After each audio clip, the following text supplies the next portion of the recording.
The Committee on Science, Space, and Technology will come to order. Without objection, the chair is authorized to declare recesses of the committee at any time.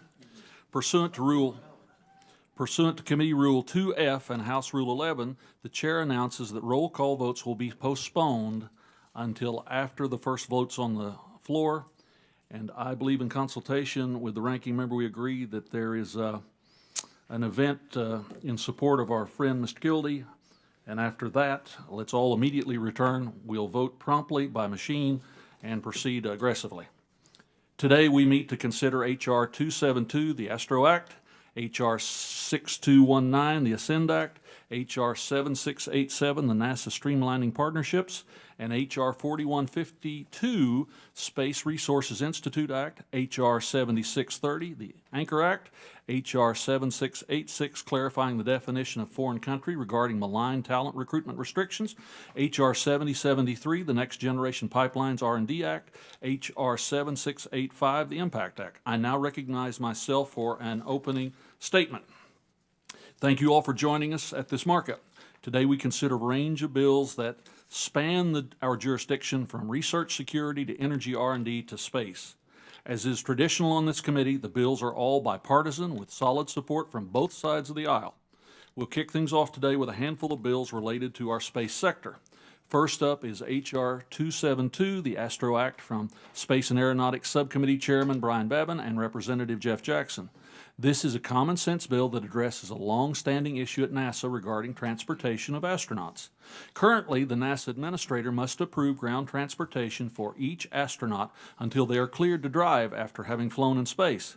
This is time-consuming and an unnecessary bureaucracy. The Astro Act will give a blanket approval to transport astronauts after their missions until they are medically cleared to drive. The next bill we'll consider is H.R. 6219, the Ascend Act, from Representative Kane and Bonamici. This bill creates a commercial satellite data acquisition program within NASA's Science Mission Directorate. By allowing NASA to procure commercial remote sensing data, this bill supports critical work in precision agriculture, natural disaster monitoring, and environmental management.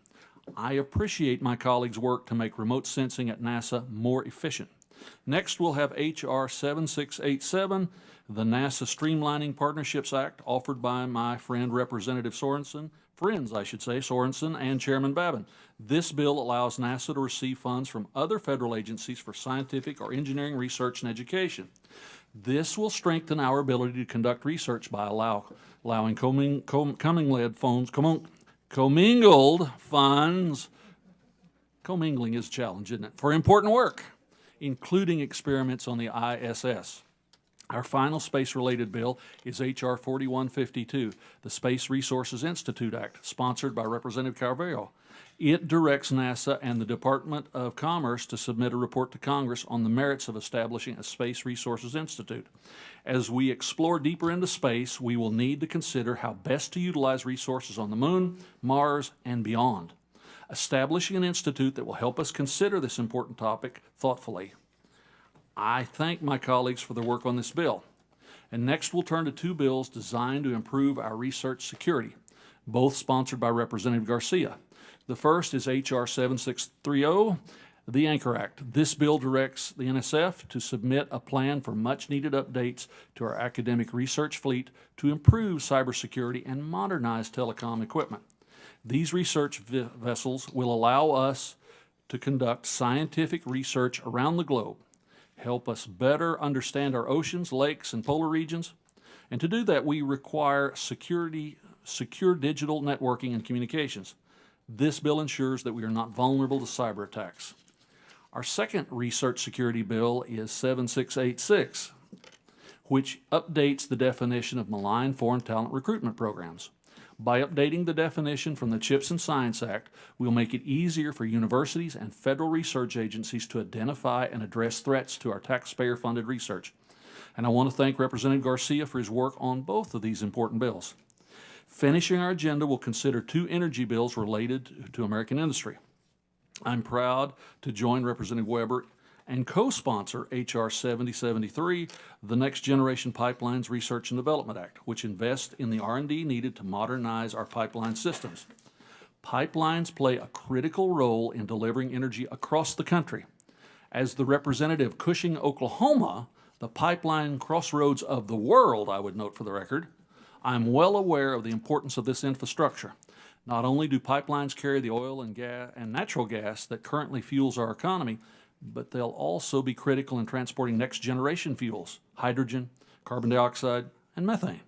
Today's bill invests in research and development needed to strengthen today's pipelines and keep them functioning long into the future.